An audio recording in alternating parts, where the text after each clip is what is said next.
Image fixe d'un monde qui bouge, salle d'attente, aujourd'hui zone à risque. Chaque jour, la RTBF vous propose le regard et la plume d'un photographe indépendant sur la crise que nous traversons. Un cliché et un texte publiés chaque jour en soutien à la presse, dans le cadre de Dies Restar, le plan de la RTBF lancé en soutien à la culture et aux médias, secteur durement touché. Ouverture partielle des consultations médicales en deuxième phase progressive de déconfinement. Masque et gel obligatoire. Une place assise interdite entre patients. Certaines personnes doivent patienter debout par manque de place.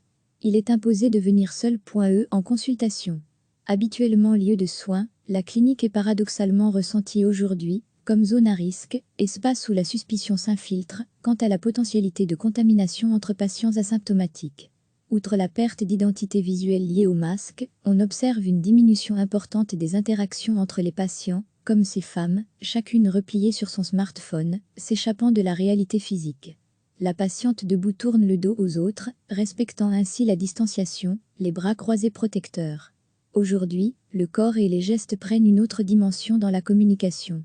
Le confinement semble avoir accentué l'individualisation, la peur de l'autre, de l'environnement, la force de la nature, de sa menace potentielle, s'inscrit aussi dans l'image de la lionne au mur, paraissant au final moins dangereuse que ce virus sournois qui peut, à tout moment, nous surprendre, nous priver de liberté, nous rendre vulnérables ou nous tuer. Il m'a semblé intéressant d'approcher le déconfinement progressif à l'hôpital, mais du côté des utilisateurs. Comment les choses s'organisent-elles pour eux? Comment se comportent-ils? Respectent-ils les règles imposées tant par les autorités que par l'institution hospitalière? Les rapports humains sont-ils modifiés par cette nouvelle proxémique et cette menace invisible? Des changements sont perceptibles dans l'approche de ce lieu médical par les citoyens, ceci d'autant que les messages de prévention y sont maintes fois rappelés et affichés sur les murs. Chaque jour, la RTBF vous propose le regard et la plume d'un photographe indépendant sur la crise que nous traversons.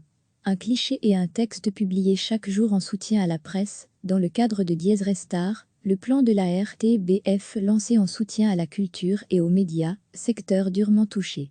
Ouverture partielle des consultations médicales en deuxième phase progressive de déconfinement. Masque et gel obligatoire. Une place assise interdite entre patients. Certaines personnes doivent patienter debout par manque de place. Il est imposé de venir seul. En consultation. Habituellement lieu de soins, la clinique est paradoxalement ressentie aujourd'hui comme zone à risque, espace où la suspicion s'infiltre quant à la potentialité de contamination entre patients asymptomatiques. Outre la perte d'identité visuelle liée au masque, on observe une diminution importante des interactions entre les patients, comme ces femmes, chacune repliée sur son smartphone, s'échappant de la réalité physique. La patiente debout tourne le dos aux autres, respectant ainsi la distanciation, les bras croisés protecteurs. Aujourd'hui, le corps et les gestes prennent une autre dimension dans la communication.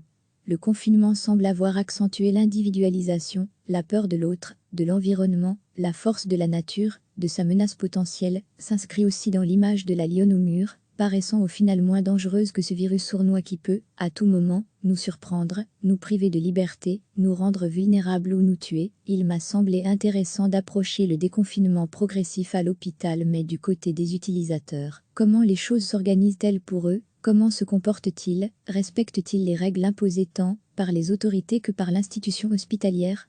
Les rapports humains sont-ils modifiés par cette nouvelle proxémique et cette menace invisible? Des changements sont perceptibles dans l'approche de ce lieu médical par les citoyens, ceci d'autant que les messages de prévention y sont maintes fois rappelés et affichés sur les murs. Cliquez sur s'abonner pour recevoir les dernières nouvelles.